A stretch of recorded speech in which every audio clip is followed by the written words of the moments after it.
and welcome to Incorruptible Mass. This is where we all together transform state politics. We know that we could have a state legislature that values the policies that would make the lives of the vast majority of our residents of our beautiful state much better. And that is what we are here to do. So today we are going to be talking about local elections, that's city elections here in Massachusetts. And we'll be talking about when the vote is, how you can vote early, how to find out more information about them. We'll talk a little bit specifically about Worcester and about Medford, probably also about Boston, just that's where we all happen to live. But before we do, I will allow my two extra fabulous co-hosts to introduce themselves. I will start with Jordan. Jordan Burke Powers, he, him, his. I live in Worcester, Massachusetts. And although last week was our Halloween episode, it was too warm. So I'm excited for my disability justice Halloween shirt. Thank you, TikTok, for this find. And yeah, I hope everyone has a joyous and wonderful, and however you celebrate one of my favorite holidays, day. And we are recording this on Halloween, although it won't be out until... You will not hear it on Halloween, but I hope you had a wonderful time. I hope you've gotten a little sick eating your loved one's candy, or however you've acquired candy. And Jonathan. Jonathan Cohn, he, him, his, joining from Boston, have been active in different electoral and issue campaigns here in Massachusetts for a decade. I can just describe my Halloween costume as my typical strategy of I can either be kind of Arnold from the Magic School Bus, but an adult, Chucky Finster from Rugrats, but an adult, or an unidentified member of the Weasley family. Nice. And I am Anna Callahan, she, her, coming at you from Medford. Always excited to talk local politics, as it was my thing for many, many years. So today we're going to talk about the elections, which are happening on and before November 7th. We have 51 cities in Massachusetts, plus almost 300 towns. Does that sound about accurate to you guys? And the cities vote on November 7th. Town elections often happen in the spring, but the cities in Massachusetts are voting on November 7th of this year. This is an odd year, so nothing else will be, no other elections will be on your ballot, though there might be some local ballot measures. And what else is there to say about local elections? What can we say about the importance of local elections? I will just quickly, in terms of the other things on the ballot, I would not promote the one candidate because I don't think is going to be good if the Democrat gets elected. So I don't really care for either of them. But there is a special election for some folks in Central Mass for the state Senate race to replace Ann Goby. Good to know. Yeah, don't vote for either of them. That's not an official position, but they're both. Yeah, I have no formal position on that race. Hard for me to see what the real difference will be in the daily lives of regular people. Well, I have something to say about the importance of local elections. For many years, that was really the focus of my life, was to help train people around the country in how to elect better representatives at their city level, city council level, and how to work with them to ensure that our, local governments were serving working people and not special interests. And I have to say, local elections matter for so many reasons, right? Number one, it really is the place where a candidate who is not super wealthy, who is not funded by moneyed interests, can step in and win a seat in government without having a ton of money, by just knocking on doors and talking to people. It's difficult to do that at other levels, at the state and the national level. But if you can do it at the local level, then you can move up to the state level and move up to the national level. That's something that is really a good pathway for the kinds of candidates and elected officials who are not there to represent moneyed interests, right? Who are not taking money from places that we don't want them to be influenced by. So that's one reason. There are many other reasons. You guys want to jump in with some other reasons to vote in local elections? Yeah, I just want to. There's the biggest thing I'll say is that it really controls a lot of the things that you care about. So one of the most striking things about local elections is that the majority of voters in most school elections around the country, and certainly in Massachusetts, according to data, are people who no longer have kids in the schools, and who so don't have the same relationship to the schools. And so school committees often reflect the fact that there aren't sort of recent graduates or graduates of the school districts, and they rarely have parents on school committees of people who are directly affected. So school committees around the state tend to be older, they tend to be more affluent, and they tend to reflect sort of a different than the children who are actually in the schools and the parents who are there. So that's the biggest one, is that it's direct control of the schools. And then the other is that sort of where the rubber literally hits the road. All of those decisions about, do you care about the fact that you can't afford to live where you live? Those are mostly local decisions, zoning decisions, what gets built, what doesn't, what local TIF, what sort of tax breaks are being given to your local people. So everything about sort of your day-to-day is probably affected, from the sidewalk you're walking on to the roads you're driving on to the public transportation that may or may not be on fire. A lot of those decisions are made at your local level. And so, what businesses go in, which don't, who gets benefits, all of those things. Yeah, just building on that so many of the things that people interface with do have important governance at the local level, whether that's the schools, whether that's kind of like the local police department, whether that's kind of, let's say, like the parks and recreational spaces around you, whether it's the economic development of the town, whether it's the zoning code of the town, whether it's kind of the many different ways that that a city or town can respond to the climate crisis, kind of within their power. That there are just kind of a number of different policies that do happen at the local level, as well as just the simple value of, if you're able to create positive experiences of people interfacing with the various kind of government departments that you just need to interface with as a matter of life on living on the local level, that helps build people's belief in like the capacity of government at any level to do things for the public good. And that's a critical thing to happen, that if you can do that at the local level, that has upward spillover effect, so that if you want to see that better change at the state and federal level, you need to be able to create that belief in people that the government is going to do things that benefit them and take care of the community and advance the community. Jonathan, I'm so glad you mentioned that. That was something I was going to jump in with as well, is like democracy, right?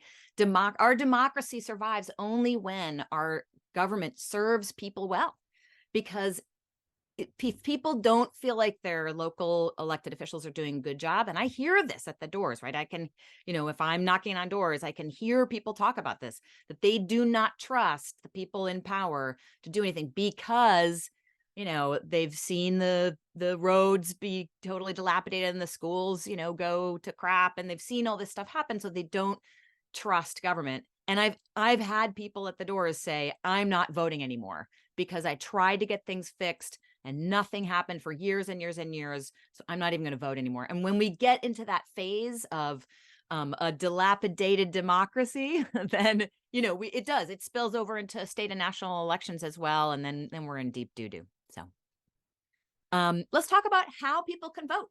So the election is technically on November 7th. So your polling places will be open on November 7th. It's always gonna be different per city, but most polling places are open like 8 to 8, something like that. I don't know how regularly that is. 7 a.m. to 8 p.m. is I think one of the standards. Great. 7 a.m. to 8 p.m. But many cities also have early voting. And that means you can go to City Hall or to other official places. I imagine in Boston, they have more than just City Hall that you can go to vote in person, but on a day that's earlier. So in Medford, for example, it's on the 1st, 2nd, 4th, and 5th, I think. Opens at 8:30 every day, closes at a different time every single day. But in different cities, it'll be different. You can just look it up on your city website as to when you can vote early. As well as I'll note with that for many cities as well, you do have the ability to vote by mail. I know that that's largely a policy that's going to be kind of that the state gave cities the opportunity to do. With that, if you listen to this podcast before the election and you still have a mail-in ballot that you want to send, do not put it in the mail. Please take it to a drop box. It is too close to the election to just put it in the mail, because unless you have that, because I do not trust the mail to be fast enough. And that's good. And that they're typically drop boxes, whether it's by the city hall, if it's a place like Boston, they're spread throughout the city, often near libraries or community centers. Excellent. Who wants to jump in with how to find out info? I know people actually have a really hard time in different cities. It's different. The answer is there's no good way. I just want to say that there's no good way in most places. If you're lucky enough to still have some sort of local paper, it's usually just interviews where candidates will lie, especially elected officials, will lie about what they did or what they believe. I think there's not, unless you're in a larger place, there's probably not local people doing vetting. I find it's really helpful to look around to public access TV. They usually do interviews where you'll get a better flavor for candidates. Usually the newspaper or some local thing will try to do some interviews where you can get some sense of where they fill out questions on questionnaires. I would say for people who are trying to decipher those things, like looking on Facebook, look for things. What I look for when I'm looking for candidates to see if I don't know anything about them is, are they actually answering questions, or are they just sort of giving platitudes? So if you're listening to this, you probably are a policy person, so you're probably not going to be easily swayed. But just in case, I would say, like, look for specifics. Do they have specific ideas on how they'll actually enact those things? Are they, read between the lines? One of my favorite candidates, who's terrible, Jose Rivera here in Worcester, will say things like, we need to implement the plan. Well, if there's a plan, it's likely being implemented, and a city councilor doesn't have a say on, like, they can just ask the city manager to implement it here in Worcester, or the mayor, but they don't implement it. They're not an executive branch. So, like, just stuff like that, like, look out for just nonsense. For people, they'll say things like public safety. Well, what does that mean? That can mean a lot of things. It's sort of, again, a nonsense term. Most cities and towns, the number one thing they spend money on is education. The second thing that they spend money on is policing. And so, like, find out what that actually means for them. So I would look out for platitudes and nonsense and look for real answers to what it is they plan to do to address some of the concerns in your town. Ask for real amounts of money from schools, not just platitudes. Like, how much money are you going to put in? How much more than you need to? And ask for where do they think tax cuts should go? Where should businesses go? What are you doing to make housing more affordable? Like, look for specifics and look for candidates who have specifics. One thing that I would note, I wanted to make a quick plug for the cities where we do have questionnaires, where some of Progressive Mass's chapters did collect questionnaires. They do offer a good opportunity to see candidates answering different questions. It's at progressivemass.com. It's under the State House Spotlight section under elections and endorsements. So that's progressivemass.com/statehouse/elections, where we do have questionnaires from some of the candidates running in Boston, in Newton, in Framingham, in Marlborough, in Salem, and in Lowell. Right. And that there aren't nearly as many public questionnaires across different races in cities as there really should be. Wanted to highlight them, or if there are other local organizations in a place that are getting candidates on record across a number of different areas, because it's always helpful when you can see them if they are forced to answer yes or no questions or given opportunities to expand on their positions on issues. You can get a better sense of where candidates stand on things. The other thing that I always say when I'm looking for information is I always like vetting candidates' websites to see how much content that they actually are willing to give me about what they want to do, as well as looking at endorsements. Like, I always find endorsements to be good proxies if I don't know a whole lot about a specific race. That's often how, if I'm looking at a race in, let's say, in another state that I haven't been following very actively, I'm always curious to see, like, okay, what do I know about the different organizations behind candidates? Because knowing that any candidate who gets elected ultimately has some type of coalition behind them that gets them into office, and that they're going to be, at least to some extent, accountable to the people who brought them there. And there will be some coalition that aligns with your values more than another coalition, and it's always useful to get a sense of that when you see, okay, both what are they saying about themselves, and who is validating what they're saying about themselves. Yeah. We wanted to talk just for a minute about Jordan, what's happening in Worcester? What can you tell us that's interesting about the elections in Worcester and the sort of involvement of organizations in Worcester? Yeah, so one of the things that we noticed locally a few years ago is that our local newspaper is like most of the local newspapers around Massachusetts, just a little bit to the left of Attila the Hun. They're usually run by people who think of themselves as moderates, but actually espouse pretty radical ideas on taxation, like, for example, platforming tax extremists who don't believe in any taxation. They tend to be for anything the Chamber of Commerce asks for, and they tend to be pretty hostile to any conversations about race or racism or the pleas or concerns of people of color, especially young people of color. And so that was happening in Worcester, where our Telegram, literally the Worcester Telegram had cartoons with pictures of Barack Obama with elongated and racist features, wrote things against the NAACP, like just extremist views that our newspaper had. And we were frustrated that that's how they covered our local politics. And so we realized that we needed a way to talk to people outside of those avenues. And so we sort of searched around and created a PAC. But I want to caution, because people hear PAC and they think candidate endorsement. And we really don't think of our PAC as candidate endorsement. We think of our PAC as general education for voters because of the mainstream media failure to connect dots and to remind people of things that happened earlier that influence the things that are happening now. Right? Like connecting, hey, that thing happened 6 months ago, and guess what? It led to this thing very predictably. So I'll just give you an easy example that's relevant now. So for example, Worcester has a bunch of crisis pregnancy centers, which are centers that lie to women.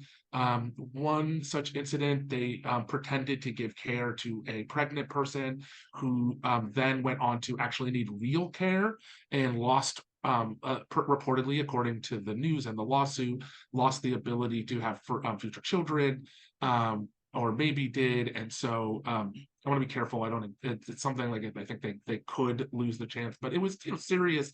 They had to go to the hospital. It was a serious, their life could have been in danger. And this is something we see around the country. And so how the local newspaper covers it is the media, our conservative city councilors opposed any sort of looking into it, finally got guilted into looking into it. Then the city manager did nothing about it, tried to pretend like he didn't want to look into it. And then when he was forced to look into it, they finally voted down any sort of oversight of CPCs, regardless of the fact that they're very dangerous. And how the media covers it is like every incident happened and no other incident around it happened. So they don't provide any reminder or context of how city officials actually voted.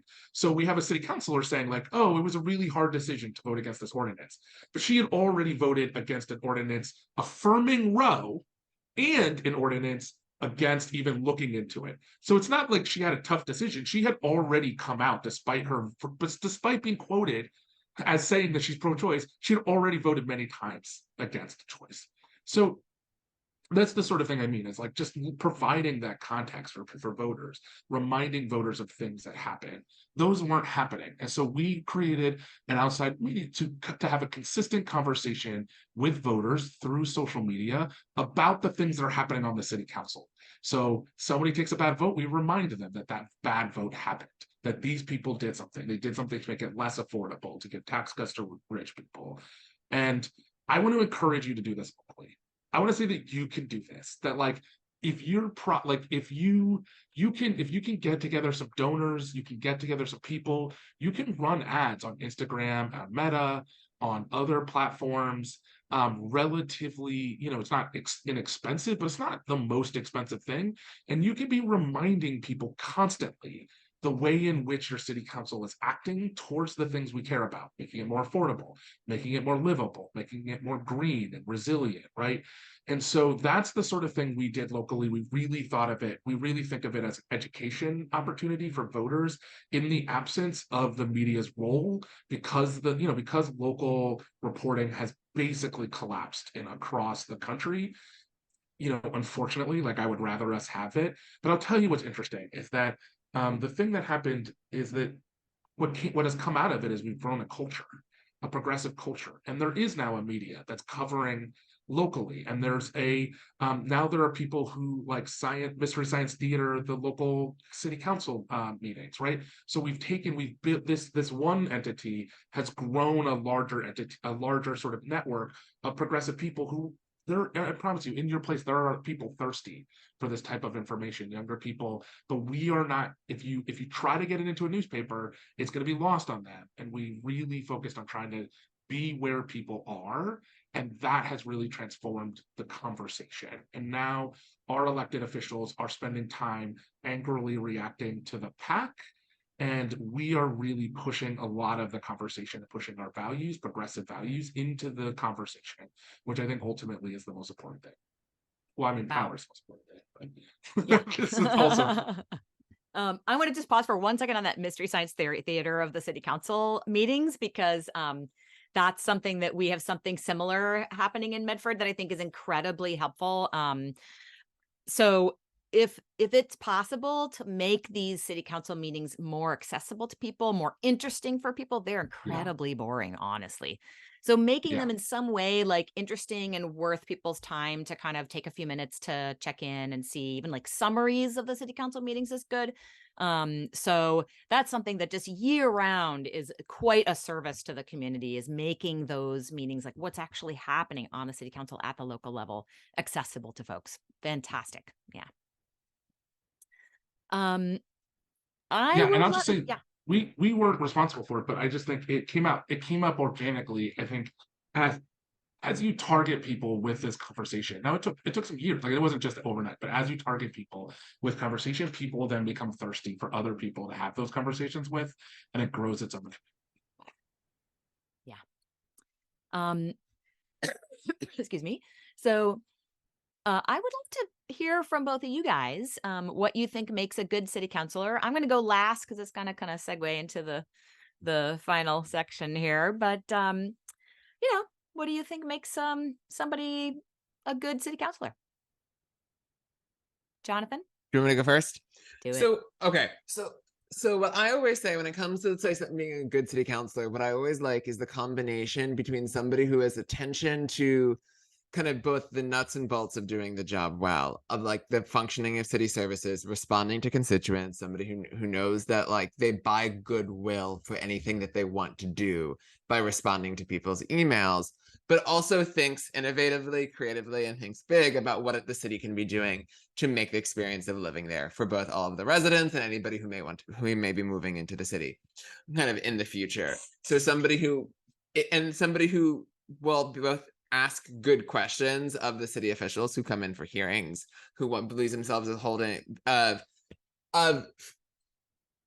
say harsher accountability if a council and a mayor are opposed, friendly accountability if they're in line, but you still are an important source of accountability when it comes to what an executive office is doing. Of somebody who's interested in coming up with different ordinances related to kind of how to improve the policy in the city on a number of issues, whether it's housing, whether it's climate, whether it's transportation, on a number of issues, and is willing to learn from what's happening in other cities and eager to partner with folks in other cities, knowing that the entire knowledge of good policy does not and never will reside in one city. And you can pass on stuff to folks nearby and they can pass on stuff to you, and you all benefit from having that connection. I think is one thing that I always like seeing from people. If they have that type of mindset, that's creative. And I would say that's a creative mindset, both creative as we think of in that definition of like kind of imaginative, but creative also in the sense of creating things, of that they want to basically make kind of concretely make the city a better place and use use the various tools of city government to do that and create the different infrastructures needed for that to carry on, both during their term and the terms of those who serve after. Mhm. Yeah, I'll just add, I think the other piece is just a willingness to really see people to be, I think one of the things that makes some of the older folks is that they're just unwilling to let in people who are different, people who they don't sort of think of as a part of the community, whatever that weird thing is. And so I think some of the best city councilors are people who really see all the people, who see all of their residents as residents and care deeply about them, regardless of those things. And then I think the other is just to be brave. I just really think there's you know, um, one of my favorite ditties that one political activist said is every elected official is progressive about the level of government they don't have power over. So, you'll see a lot of city councilors, they'll be happy to vote on motions that they don't have that they enact, but then when they have a position of power, they don't do the right thing or vote the right way because it's actually really difficult. I have a small window into that on the zoning board in Worcester. I know what it's like. They'll come in and they'll say like, "You're going to spend $3 million on this thing," and it's a person, right? Like, and you're like, "That's a lot of money," and it is really hard to then stick to your guns and stick to your values and to really with that sort of pressure. They are still a city councilor. Somebody's running for city council in Worcester entirely on adding gas stations to the city. Like, imagine that's like a 2023 thing that you're doing. And the city council doesn't have power over it. The zoning board voted it down. We got together a bunch of people who were like, "No, what are we doing? Like, we have 60 gas stations in Worcester. We don't need more gas stations. Like, this is ridiculous, right?" But there was a lot of pressure. Like, the city came down pretty hard on us. Like, they were like, "We need the 67th gas station." And we were just like, "But no, like, that's our job, is to be like, is this something that's needed for our community?" And so, I think like there was a lot of pressure, and I think we still did the right thing. But I think it is tough. It is tough. I think you need bravery. Is another piece to it. Absolutely. Anna, what do you think makes a good city councilor?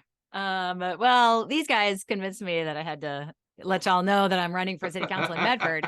It is a weird. It does feel like a breaking of the fourth wall. It does. It does, right? Our podcast about state politics but I will say, and when I talk to people at the doors, I kind of mention this as I call it my special sauce, right?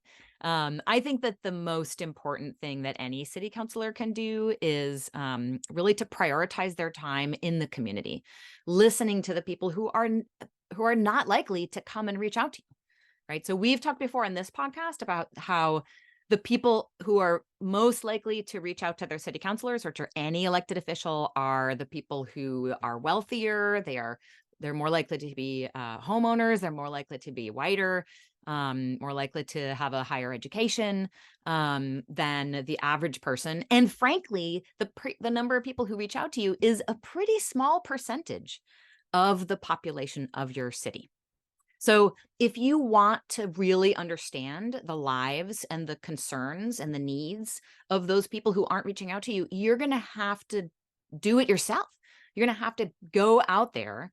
And this is part of what I'm really excited to do, is to like go out of my way to set up meetings with not one at a time, right? Because it's hard to reach 65,000 people one at a time, but like groups of people, which I think when you facilitate a conversation with a group of people who know each other, right? You go to a Haitian church, you go to the senior center, you go to the, Tufts specific group of college kids, whatever it might be, and you get them talking about their lives, then they also brainstorm about ideas and solutions. A lot of times they've already talked about solutions and what they need.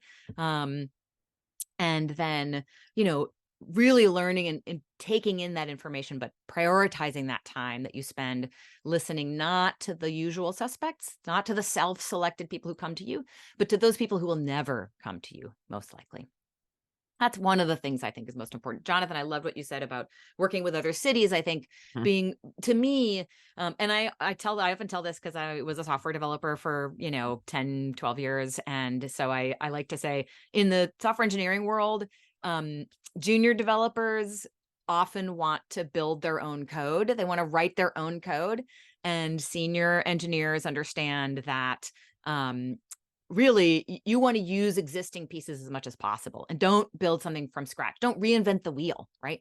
And so this, I think, when working with other cities that's a lot of what it's about. Like, it takes a really long time to write legislation if you're not a trained lawyer, and you can't be an expert in every subject. So being willing to say, hey, we're not the first city to do this. We're not the only city to have an idea. Like, let's look at, many other cities' policies on this. We'll compare, we'll contrast. We'll get some expert help, hopefully pro bono, hopefully free help from, people who are experts. And a lot of that you can get from volunteers in your city, which engages them in democracy in a really deep level. So those are things that I think are important, and I think are good things to look for in city councilors. Anna, one thing that I wanted to tag in with what you were saying is it reminds me of the line that I always like to use about how 90% of politics is just showing up. And I think that that's true of campaigns. And I think that's also even true of the experience of being somebody in office, about how much that value of showing up, because you need to actually hear from people. Like the ideas for your ordinances don't exist in your head just by themselves. They don't just come like out of nothing. It has to come from listening to people. And I particularly appreciated your point of not just listening to the people who will always show up and know how to show up, and thinking about how to make sure that those who don't have the high degree of civic engagement already still have the ability to be heard. Yeah, I was thinking a lot about our former city manager, now housing director for the state, who met once a week. I think he inherited this, so in fairness, it wasn't his decision, but met once a week with the Chamber of Commerce, and because he was unelected, never met with regular voters. And so unless you had a problem and you came into his office, there was, he wasn't interacting. And even the best of people, because I don't think he's a bad person, I think he has relatively sort of liberal ideas. I think even in the best case scenario, you start, if you hear one drumbeat all the time, and you don't have to consistently engage with the people with everyday lives, it will there's no way for it not to skew your sort of worldview, even in the best case scenarios. Absolutely. Great. Final words on the election. Vote on or before November 7th in your local city election if you live in a city. Actually, let me go ahead and ask Jonathan specifically, anything about Boston that you think would be helpful for people to know, where they can get information, because so many people do live in Boston.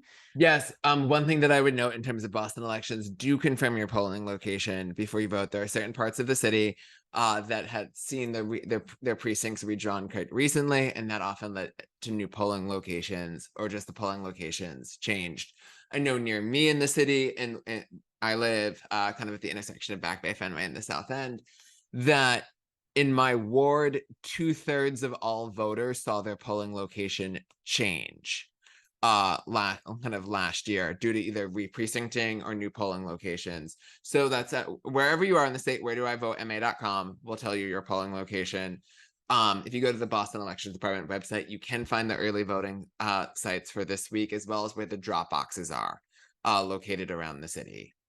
One thing that I will tag in as well on the point of, since we are taping on Halloween, it reminds me of for a long time on Twitter now, I have had my name is Jonathan Boo and Vote Cone, which stems some years ago back when people were changing their names on Twitter for Halloween, and I didn't think I had any good, clever way of changing Jonathan or changing Cone.